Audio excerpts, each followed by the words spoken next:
Well, hello everyone and welcome back to CyberSpeak Labs. My name is Reanna Schultz and I'm going to be your aide today as I guide you through different learning opportunities here in CyberSpeak Labs. Now, you guys have asked for it. You guys have commented, you have answered my surveys, and I will be doing another TryHackMe walkthrough because apparently you all like to watch me suffer and get confused and apparently not know what I'm doing 99.9% of the time. And if you are curious, that is literally the day-to-day in working in security or even IT. We just go with the flow and figure it out. Now, I do want to give a huge shout out to TryHackMe. You all have watched my videos, which honestly, that's awesome. I'm over here fangirling, but also huge thanks for sending me some swag items. I will be wearing some of these during my videos and of course my posts to promote my TryHackMe walkthrough. So huge thanks to the TryHackMe team. You guys are awesome. Absolutely am a fan with what you're doing here in the cyber community. And for those who are watching that want to get some TryHackMe swag, you can visit store.tryhackme.com. I will link it below in the description. They have some really cool TryHackMe gear that is really, really awesome. And of course, it's black.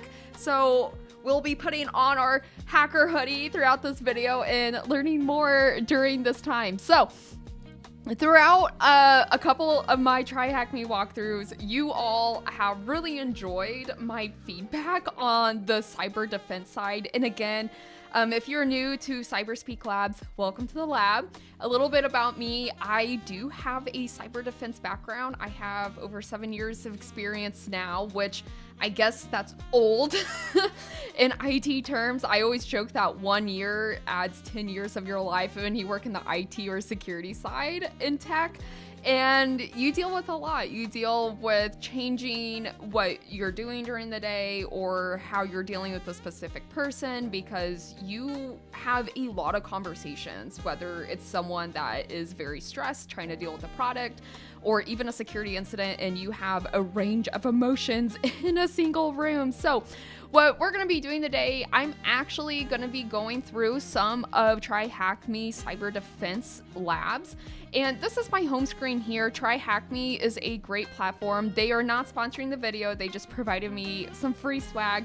But one of the cool things is that they do offer a lot of free tutorials, walkthroughs, capture the flags, and I am a huge fan of that, mostly because when you first start out in cyber, or if you're even trying to figure out what direction to go to in this field, dabble in TryHackMe and get exposed to the different elements of cybersecurity. There's so many different paths that a lot of people don't realize that it's more than just defending against the threat actors or even becoming an ethical pen tester. There is so much more to cybersecurity that people just don't realize.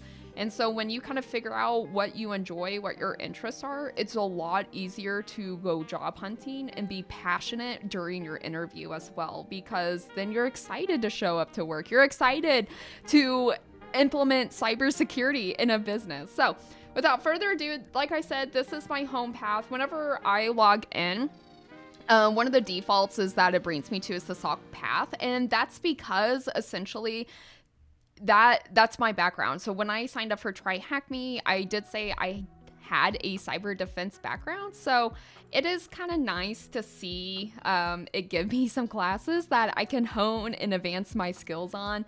But what I'm actually going to do here, I'm going to go to the Learn section, and I'm going to click on the hands-on training because, again, like I said, you guys enjoy watching me suffer through these TryHackMe labs, and that's okay. I like to be challenged. I like to learn new skills or even advance some. And one thing I've definitely learned is I get very limited in my day-to-day. And so when I go through these TryHackMe labs, I either revisit old skills that I archived in my brain for many, many years, or I'm learning something new that I didn't get exposed to in my day-to-day, which is awesome. And I always say when you do cybersecurity or any tech field, you can't get complacent with your knowledge. You constantly have to be learning because cyber threats evolve, technology evolves. If you were telling me an AI security engineer was a career field in 2022, I would have been like, no, that's not a thing. And here we are. You see it all over Indeed and LinkedIn about people needing security folk to really ensure their AI internally is secure, and they're promoting secure content as well. So long story short, don't be complacent. It's okay to challenge yourself. It's okay to fail, because that's how you grow and learn. Especially maybe one day you will get a little mentee and you're able to relate more about your journey because you had challenges, or even if you did fail at some point. So definitely keep learning. Absolutely stay engaged in the community, because that's how you grow in cyber as well. Okay, so I am automatically enrolled in this SOC level 2 path over here.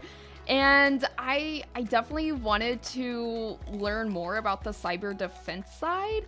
And I wanted to go into something a little bit more difficult. Historically, a lot of my videos have been on the easier labs, and that's just because it's not what I picked. I asked ChatGPT to pick most of my walkthroughs, and it apparently favors me and knows that I enjoy the easy labs, because it gives me a small confidence boost with my skills and knowledge. But I wanted to, again, challenge myself, show you guys that it's okay, that it's not normal to be perfect in everything. It's okay to struggle or be challenged. So I am going to do the walkthrough of the cyber defense path, and I'm hoping that it's free. Okay, it is part of the free learning, which is super, super nice. Like I said, a lot of the TryHackMe labs, they have over 500 rooms that are free. So definitely utilize it. And of course, their premium content has amazing stuff as well. But I tried to promote the free stuff for you guys, so that way you can go in and try this out yourself. All right, so prerequisites, we're just gonna go ahead and skip that because it doesn't matter. It absolutely does matter, but we're just gonna skip it for the sake of this video. Okay, use the learn page in cyber. Yeah, we're just gonna hit next. We're just gonna hit done. All right. Okay, we're gonna go and click join room. Now we're in the room. And one common theme that I am gonna let you guys know, I skim all of the instructions, and then you'll see me struggle for like a good 3 minutes, and it's 1000% because I skipped over what I was supposed to do. So again, that is one of my flaws. I'm okay acknowledging that. I will own it. And one of the good things about TryHackMe, that it is absolutely helping me build my people skills and becoming more patient. And yeah, so it looks like this is probably one of their original rooms, just looking at the days created, which is kind of cool, and especially the number of people that have tried the room, and it's free. We love free. Okay, click the blue start sandbox. I'm just gonna go ahead and click start machine, assuming that's what it means. Hooray! I always love the positive commentary that TryHackMe incorporates. It makes me feel good. You know, we need more positivity in cybersecurity. So start the target machine in the task. Okay, start machine, connect, attack. All right. I always like the spooky, scary lightning machines whenever it's something bad. Okay, advance. Oh, we're not gonna do that. We're just gonna ignore OpenVPN. When you finish the machine in any room, make sure you stop by clicking the terminate button. A good thing, I remember back in the day, TryHackMe didn't automatically terminate machines, and so you would have all these virtual machines running on the side, and it wasn't the most user-friendly to kill your machines from what I remember. So I'm really glad, like with recent updates to the platform, that it terminates it automatically for you, which is super nice here. So we're gonna go ahead and start this attack box. Hooray! Oh my goodness. Now, one thing that people often ask when they're like, hey, I want to be a SOC analyst. What do I need to do to be a SOC analyst? And I'm like, well, that's a loaded question. There's a lot of things you need to do to be a SOC analyst. Number one, you have to be passionate working on the defense side. You deal with so many emotions, and I said that earlier, so many emotions. You're touching so many different technologies, and especially if you go on the MSSP side, so security as a provider, where people will sell security services like a SOC to other companies. And most of the time, this is pretty common, especially if a lot of big organizations or companies have cyber insurance. They'll a lot of the times use MSSPs as a compliance checkbox, not that they don't have defense internally, but it is a very common thing. I always tell people to really build on their technical skills with log analysis.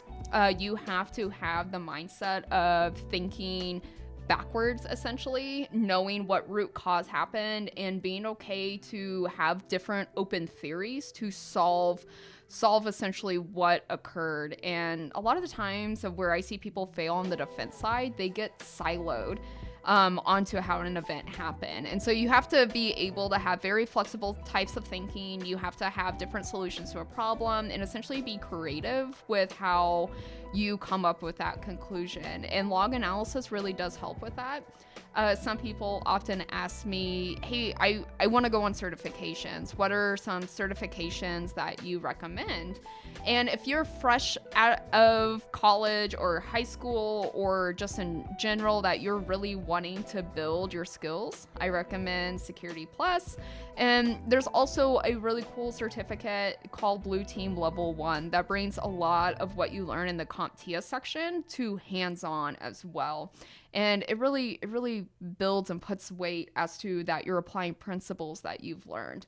And if you're curious, I don't have any certifications, mostly because certifications were very expensive to me when I first started. I was very broke, very broke. And certifications just wasn't in my budget.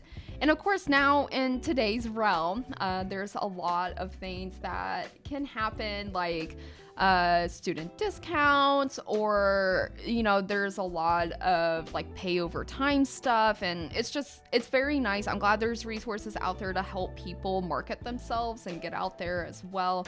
And I did a video on on Security Plus. It's on my channel. I'll link it below if you guys are wanting to watch it. I struggled taking a practice exam with Security Plus, so it was a good laugh. I hope you watch it and enjoy it. So anyways, going back to this video, we're gonna scroll down here, follow the steps in the task, blah blah blah blah. A flag is just a piece of text that's used to verify a certain action. In security challenges, users are asked to find flags to prove that they've successfully hacked a machine. So I probably should read the instructions to know how to get the flag. So we did this, we started the machine, copy the IP address in the machine that you just started on the task, then on the attack box right side, open up Firefox. Okay, so open this up. Oh, I probably should actually read. Oops, wrong machine.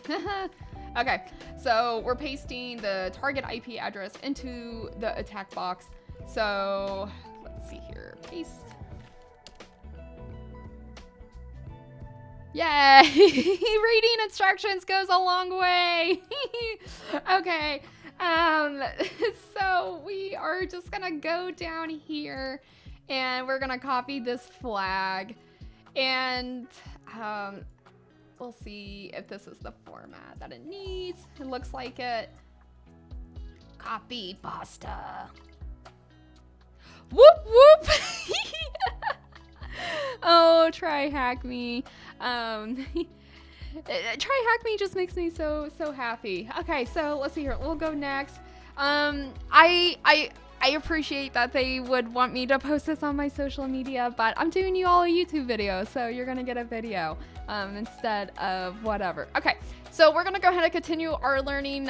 Depending, I would say where my stream timer is. Of course, I don't want this to be a 3-hour video of me getting super frustrated by not reading instructions. We'll do a couple more rooms and then we'll kick it off. So the first one is introductory of networking, which some questions that I often get from like college students or even those trying to break in the field.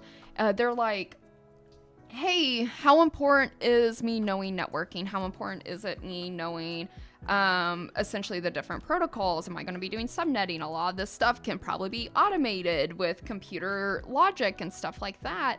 And you have valid points. It is not wrong, but I tell people it's important to know foundational stuff, because then understanding attack chains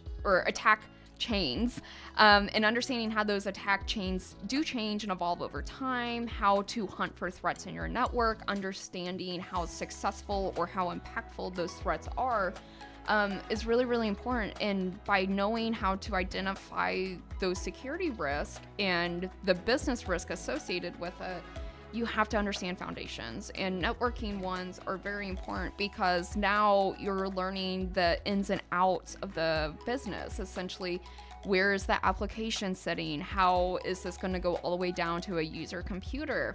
Hey, if we have a piece of malware on the computer and it's calling out on port 20 or port 22, what do those ports mean, and why is that valid for me to know? Because again, knowing how data is protected inside out, outside in, is just as valuable as understanding how data could potentially get leaked.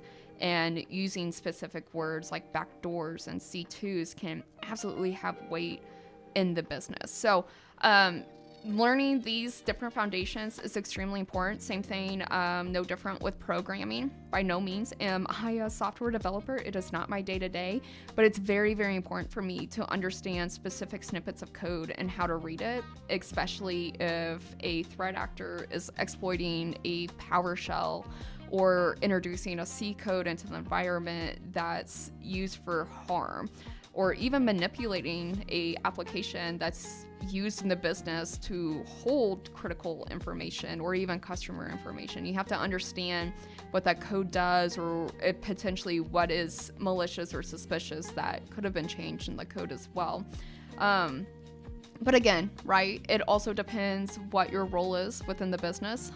When I was first learning a lot of this stuff, it was very confusing to me. It was very hard to grasp and understand. And then once I started putting my hands on a keyboard, I was able to essentially connect the dots, and the light bulbs went off and everything just made sense. And my Picasso picture finally looked like a starry night. So there is my art analogy for the day. So let's go ahead and dive into the networking part of this learning path as well. So the topics, we're going to talk about things with networking. I'm just going to summarize it because I'm skimming. Complete. Yay! Whoop whoop! Oh my gosh.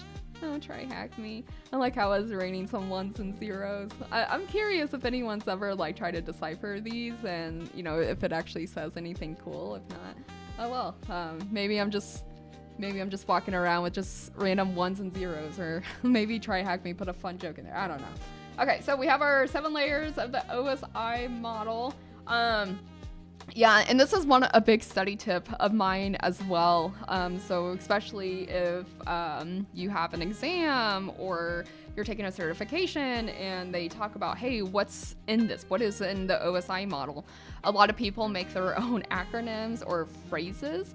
I personally like to do acronyms just because I start getting confused with words on words when I try doing the method that TryHackMe suggested here.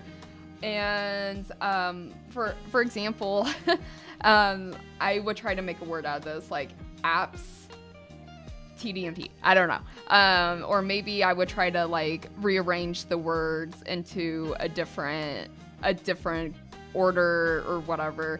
It depends on your learning style. Again, everyone's a little bit different, but I will always favor this, trying to put everything into making it into a one word, or using the different phrases, or creating your own acronyms as well, because it's easier to memorize things that you are relating to rather than just memorizing words. And sometimes that does work for people, but again, right, we all have different learning methods and strategies as well.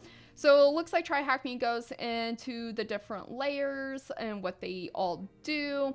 And again, this is really important, especially if you start going to the threat hunting realm, just because you need to know how these different malicious attacks happen throughout the network and how you can essentially look for those different threats or even identify potential monitoring and security gaps with it. Okay, which layer would choose to send over TCP and UDP? Just because I don't, yeah, transport layer. Okay. I'm like, this is gonna be really embarrassing that I'm just gonna like miss, like the super basic stuff that I should learn in like 101 cyber or 101 networking. What? Don't at me, TryHackMe. TCP, UDP, layer 4. Maybe it's asking for which layer? Maybe it's asking for layer 4? Okay. Whoop whoop, me being literal over here. It's a transport layer. Get out of here. All right, which layer checks received information to make sure that it hasn't been corrupted? And I'm gonna assume it's either the session layer. It's not a presentation, it's either session or a network layer. I'm just gonna Control F and look for corrupt. Oh, it's the data link. Okay, I mean, yeah, all right. That tells you that I obviously did not work as a sysadmin in my previous life in my career. I don't do a lot of like things down, like working down to the physical level. I typically work mostly in like layer 3 to layer 6. I would say layer 7 as well, but anything, most of mine, I don't really do much on data link or physical, but it's good to know. It's absolutely good to know. Let's see here. In which layer would data be formatted in preparation of transmission? 6. Ignore me, it's 6. Nothing to see here. What? Ah! 3? I don't know. We're just gonna count down to lift off over here. 2! It's 2! See? Nothing to see! I definitely got that right first time. Oh my gosh. I know when I do TryHackMe videos, like some people get absolute, like their gears get grinded watching me. Oh my goodness. Is this all 2? I swear. Okay. This is why studying is important, because clearly like I am a little rusty on exact definitions. It's different once you get to the real world because you start associating layers to things in your environment. And so you're like, oh yeah, this does this, or this does this, or this at this layer. And it's always good to kind of, like I said, go through the foundations again. Obviously, I am not reading these, which is resulting to a lot of these being wrong. But it's also a very humbling experience for me because it reminds me of why going back and knowing these at the definition level can also be very, very important, especially if you're trying to teach back to someone that's brand new in your business and they're fresh out of learning stuff like this. And of course, to someone, you're like, oh, you know, yeah, this appliance does this appliance does that. And it's nice to bring this back down to, I would say, the basic education level. Oh, yeah, this layer. Yeah, this is what this appliance does. Or yeah, this is how our network flows. Oh, yeah, this is where we distribute things. We use this. So, yeah, it's a, it's a very humbling experience, and I'm very glad like I'm going through this because now I'm thinking in my head about things that I should probably remember now. Oh, that's okay though.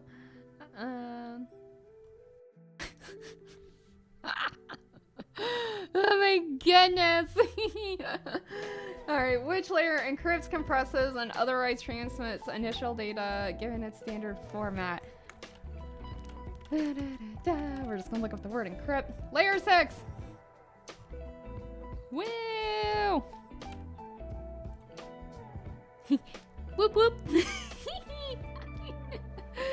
Which layer tracks communication between the host and receiving computers? And honestly, like, if you're going in and getting your Net Plus exam, or if you're in college right now and taking a network class or network security class, this is a great room I would recommend to use to study. And just because, again, right, TryHackMe does a fantastic job of making things fun. So again, here's the little room that you can go through. It's free. It's free. Absolutely free. So please use it. Let's see here. I just accidentally hit Control R instead of Control F. And thank you, TryHackMe, for saving this session, because I might have just cried a little if all of my work just went poof. Well, that's okay. It wouldn't be the first time here. All right. You might just be like, Reanna, why aren't you reading this? And I'm gonna be honest, like, it's a lot to read. It's a lot to read. I do so much reading during my day-to-day. I like high-level sentence summaries, and this is a lot of reading for me. And some people, you know, like, if you're new and you're just like, I'm gun-ho, I want to read everything, I want to know everything, go for it, absolutely. But this is just me, like, boop, boop, boop, boop. Whoop, whoop, 3 times later, I got it right. If you, like I said, if you actually read this, it's not bad. You would probably do just fine. Unlike me, where I'm just like skimming on through. Okay, I'm just gonna breeze through these next questions, and then that way we can go to the other task. So this one requires research. So it asks what layer that FTP uses. So obviously I'm gonna go to my good friend chat. Oh, the little emoticons are so cute. Layer 7.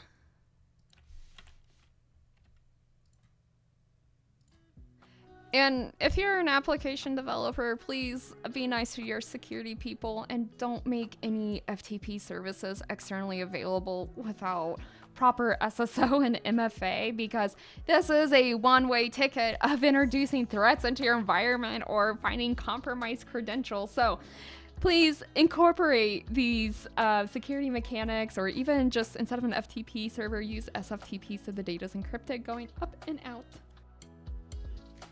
I like how chat just gives me like several things that contradicts itself, so I'm just gonna go with the first answer of 7.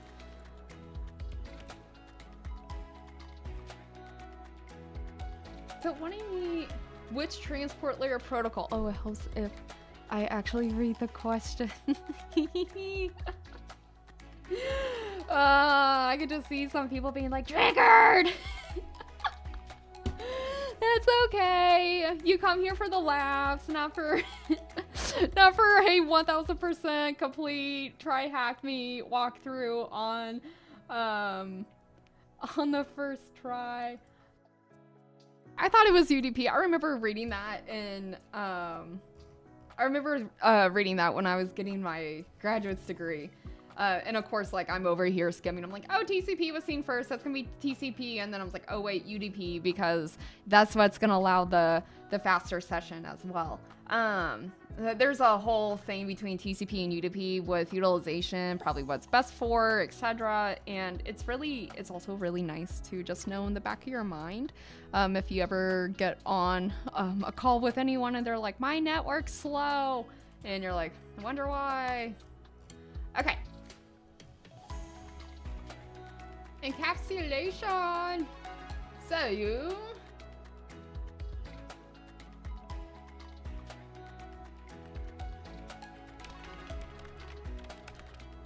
Okay, this one's not bad if you read. I know, shocking. Shocking. If you read the lab, it makes it better. Gas! I hope you all were sitting down for that information. Oh my goodness.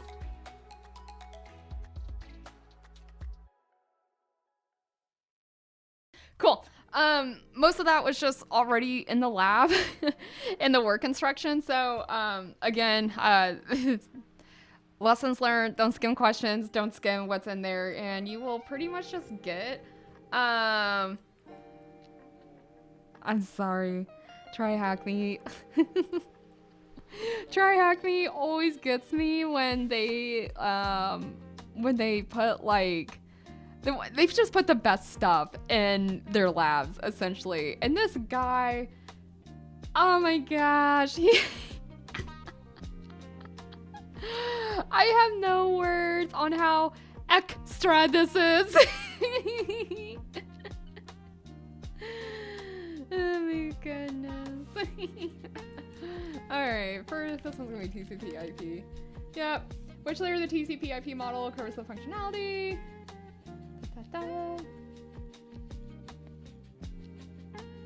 Just gonna copy this here casually because I cannot spell this at all.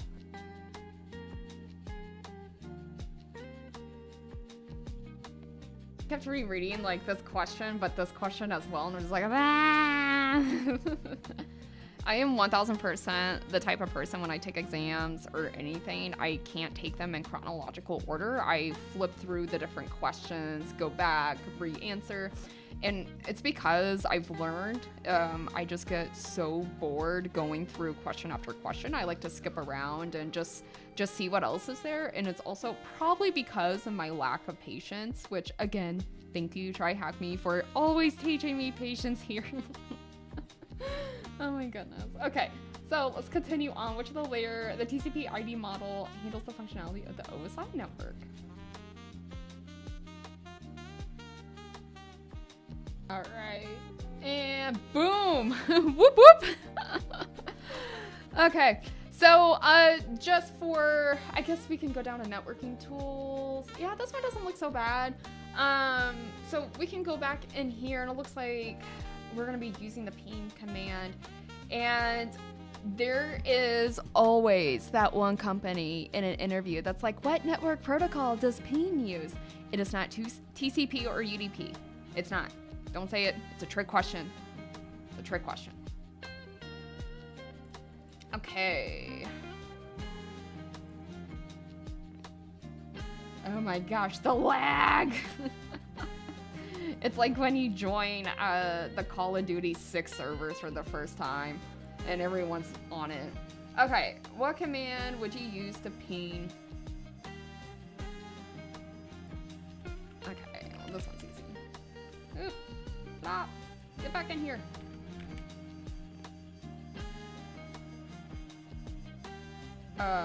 What command would you use to ping? Maybe I didn't spell the website right.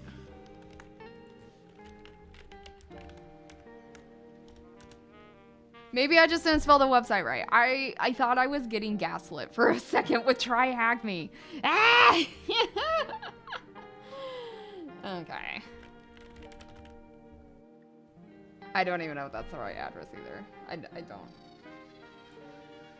Okay, maybe it is. It took it. You're curious with what protocol? Yeah, I guess I forgot to mention it, and I was like, oh, when someone asks you what protocol ping uses, don't say TCP or UDP. It was sitting here right in front of me. So again, this, so far with me going through this, like entry-level interviews, talking about basic foundations, especially with the network layer, this is a great lab to really read, to really do hands-on activities, to really foster that learning for those entry-level interviews. This is a great lab. I have no complaints so far. This has been really fun. But yeah, okay, we'll go ahead and finish this. Once we're probably done with this walkthrough, we'll call it to the end of the video. I like here how it goes at this stage, hopefully. All of this makes sense. TryHackMe, I always enjoy your positive energy here. I hopefully will be returning back to this lab. Oh my goodness. Okay, so I'm sure it said this in the instructions and I didn't read it. So I'm like, what is it talking about with switch? I'm like, oh, okay.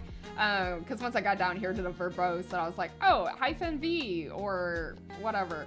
So I like I said, I'm sure I said it in the instructions, but I'm just doing the ping -help here just to get a high level of different options you can use with ping. So which switch lets you change the interval?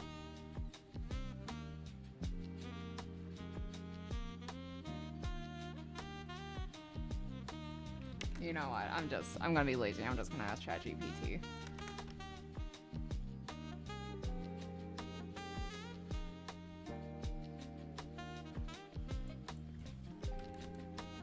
Okay, we eventually got there.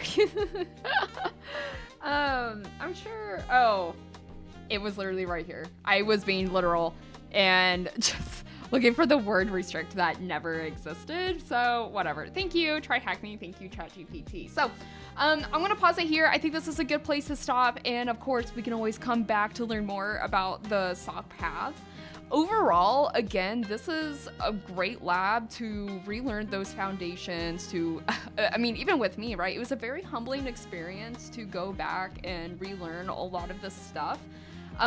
Again, if you're wanting to, I would say, take an exam or even learn for a Net Plus or just prepare for a interview, this is a great lab to do so. And again, one of the cool things I really enjoy about TryHackMe is it really does prepare you for that next step into breaking into the field. I highly recommend going through this lab for interview prep. Like I said, as I was going through it, a lot of stuff flashed back in my head with interviews, talking about OSI models, how to detect on specific layers in an OSI model, understanding three-way handshakes, understanding like DNS lookups and stuff like that. And again, especially if you're looking for an internship, if you're applying for an entry-level job, a lot of those questions I remember getting asked are highlighted in this walkthrough.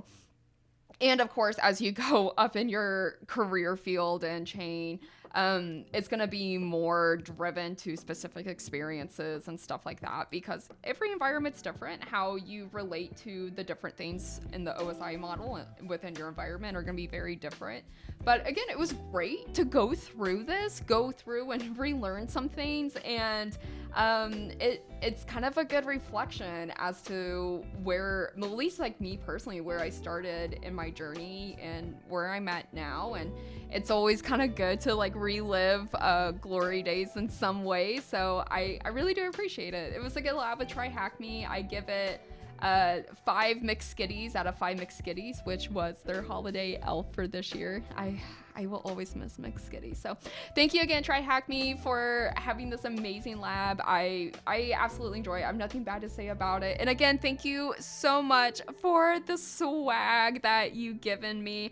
It's always a joy to see what TryHackMe's doing, and I absolutely recommend following them on Discord and all of their social media profiles, just because it's cool to see what they're posting out there. So again, everyone, thank you for joining me in the lab today. My name is Reanna Schultz, and I look forward to seeing you guys again soon. See ya!